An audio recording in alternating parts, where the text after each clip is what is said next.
Producers association നടക്കുന്നത് കോടികളുടെ അഴിമതിയെന്ന് നിർമ്മാതാവ് സാന്ദ്ര തോമസ് റിപ്പോർട്ടറിനോട്. ജി സുരേഷ് കുമാർ, സിയാദ് കോക്കർ, സന്ദീപ് സേനൻ, ആന്റോ ജോസഫ് തുടങ്ങിയവർ അസോസിയേഷൻ അംഗങ്ങളെ തെറ്റിദ്ധരിപ്പിച്ചുകൊണ്ട് പ്രൈവറ്റ് ലിമിറ്റഡ് കമ്പനി നടത്തുന്നു. തന്റെ നോമിനേഷൻ തള്ളിയതോടെ ധാർമ്മികമായി താൻ ജയിച്ചു. സ്ത്രീകൾക്ക് അനുകൂലമായ സാഹചര്യത്തിനായി പോരാടിയപ്പോൾ അസോസിയേഷനിലുള്ളവർ തനിക്കെതിരായെന്നും കോടതിയിൽ നിന്ന് നീതി ലഭിക്കുമെന്നാണ് പൂർണ്ണ വിശ്വാസമെന്നും സാന്ദ്ര പ്രതികരിച്ചിട്ടുണ്ട്. സാന്ദ്രയുടെ പ്രതികരണം നമുക്കൊന്ന് കേൾക്കാം. പ്രൊഡ്യൂസേഴ്സ് അസോസിയേഷൻ തെരഞ്ഞെടുപ്പിലെ പത്രിക തള്ളിയ സംഭവവുമായി ബന്ധപ്പെട്ട് നിർമ്മാതാവ് സാന്ദ്ര തോമസ് കോടതിയെ സമീപിച്ചിരിക്കുകയാണ്. ഇപ്പോൾ എന്തായാലും അസോസിയേഷനിലെ പോരാട്ടം കോടതിയിലേക്ക് എത്തിയിരിക്കുകയാണ്. എന്താണ് കരുതുന്നത്? പ്രഥമ ദൃഷ്ട്യാ എനിക്ക് നീതി നിഷേധിക്കപ്പെട്ടു എന്നുള്ളത് എല്ലാവർക്കും ബോധ്യപ്പെട്ടിട്ടുള്ളൊരു കാര്യമാണ്. അത് കോടതിക്കും ബോധ്യപ്പെടുമെന്ന് തന്നെയാണ് ഞാൻ വിശ്വസിക്കുന്നത്. അപ്പം എൻ്റെ 2 കേസുകളാണ്. ഭരണാധികാരിയെ അപ്പോയിൻറ്റ് ചെയ്തതുമായി ബന്ധപ്പെട്ട് നമ്മൾ നിർമ്മാതാക്കളായ മറ്റ് ആരെയും അറിയിക്കാതെ ഇവർ ചെയ്തിരിക്കുന്ന ഒരു കാര്യമാണ്.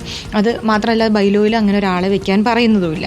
അപ്പോൾ അതിനെ ചാലഞ്ച് ചെയ്തുകൊണ്ടൊരു കേസ് കൊടുത്തിട്ടുണ്ട്. കൂടാതെ രണ്ടാമത് എൻ്റെ നോമിനേഷൻ തള്ളിയതുമായി ബന്ധപ്പെട്ടും ഒരു കേസ് കൊടുത്തിട്ടുണ്ട്. ഇങ്ങനെ 2 കേസുകളാണ് ഇന്ന് കോടതി പരിഗണിക്കുന്നത്. അപ്പോൾ അതിന് എനിക്ക് ഇന്ന് കോടതിയുടെ ഭാഗത്തു നിന്ന് ഒരു നീതി കിട്ടും എന്ന് ഞാൻ ഉറച്ചു വിശ്വസിക്കുന്നു. എന്താണ് സത്യത്തിൽ ഇത്തരത്തിലൊരു ഫൈറ്റ് സാന്ദ്രയ്ക്കെതിരെ ഇതിനകത്തൊന്നും വരാൻ കാരണം കരുതുന്നത്? എനിക്കുണ്ടായ ഒരു മോശം അനുഭവത്തിനെതിരെ ഞാൻ പുറത്തേക്ക് വന്ന് സംസാരിക്കുകയും സ്ത്രീകൾക്ക് സുരക്ഷിതമായ ഒരിടമായിരിക്കണം മലയാള സിനിമ എന്നുള്ള രീതിയിൽ മുന്നോട്ട് വരികയും ആ സമയത്ത് പ്രൊഡ്യൂസേഴ്സ് അസോസിയേഷനിൽ എല്ലാവരും എനിക്കെതിരെ വരികയും ചെയ്തു. അവർക്ക് ഒരിക്കലും എന്നെപ്പോലൊരാൾ അസോസിയേഷൻ്റെ ഒരു തലപ്പത്തേക്ക് വരുന്നതോ അല്ലെങ്കിൽ ഞാൻ അവിടെ ഒരു എക്സിക്യൂട്ടീവ് കമ്മിറ്റി മെമ്പറായി വന്നാൽ പോലും അവിടെ കൂട്ടരാജി വയ്ക്കും എന്നുള്ളതാണ് അവരുടെ തീരുമാനം. സാന്ദ്ര ഈ അസോസിയേഷൻ്റെ തലപ്പത്തേക്ക് വന്നു കഴിഞ്ഞാൽ അത് അവർക്ക് ഭയമാണ്. ഇതിൽ നിലവിൽ നിൽക്കുന്ന ഭാരവാഹികൾക്ക് ഭയമാണ്. പല കാര്യങ്ങളും പുറത്തു വരുമെന്നെല്ലാമുള്ള വിഷയങ്ങൾ പറഞ്ഞു. എന്താണ് സത്യത്തിൽ അത്തരത്തിൽ അവർ ഭയക്കുന്ന എന്തെങ്കിലുമൊക്കെ സംഭവിക്കുന്നുണ്ടോ അസോസിയേഷനിൽ?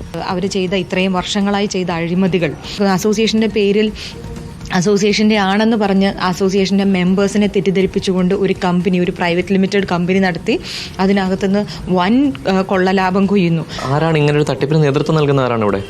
ശ്രീ ജി സുരേഷ് കുമാർ തന്നെയാണ് അതിൻ്റെ പുറകിൽ. സുരേഷ് കുമാറും സിയാദ് കോക്കറും. അപ്പം അത് തുറന്നു കാണിക്കുമെന്നുള്ള ഭയത്തിലാണ് ഈ നോമിനേഷൻ തള്ളുന്നത് പോലെയുള്ള കാര്യങ്ങൾ അവർ ചെയ്യുന്നത്. എൻ്റെ നോമിനേഷൻ തള്ളിയത് വഴി ഞാൻ ജയിക്കുകയല്ലേ അവിടെ ഉണ്ടായത്. ധാർമ്മികമായി ഞാൻ ജയിച്ചിരിക്കുന്നു. നിയമപരമായിട്ടും അവർ അനീതിയാണ് എന്നോട് കാണിച്ചിരിക്കുന്നത്. അത് കോടതിയുടെ ശ്രദ്ധയിൽപ്പെടും എന്ന് തന്നെ ഞാൻ വിശ്വസിക്കുന്നു. എന്തായാലും പ്രൊഡ്യൂസേഴ്സിൻ്റെ സംഘടനയിലെ ആൺ അധികാരത്തിനെതിരെ കാലങ്ങളായി നിലനിൽക്കുന്ന ഈ ഒരു മേൽക്കോയ്മയ്ക്കെതിരെയുള്ള പോരാട്ടത്തിന് ഇറങ്ങിയ ആളാണ് സാന്ദ്ര തോമസ്. ബൈലോയിൽ പറയുന്നത് പ്രകാരമുള്ള എല്ലാ കാര്യങ്ങളും പാലിച്ചിട്ടും നിയമവിരുദ്ധമായി തൻ്റെ പത്രിക തള്ളി എന്നതാണ് സാന്ദ്ര മുന്നോട്ട് വെക്കുന്ന ഏറ്റവും പ്രധാനപ്പെട്ട വിഷയം. ഇതുമായി ബന്ധപ്പെട്ട് അസോസിയേഷനിൽ കഴിഞ്ഞ ദിവസം നടന്ന പോരാട്ടം ഇപ്പോൾ സാന്ദ്ര കോടതിയിലേക്ക് എത്തിയിരിക്കുകയാണ്. വീഡിയോ ജേർണലിസ്റ്റ് CP വിജീഷിനൊപ്പം reporter Ali Akbar Shah, in reporter, Kochi.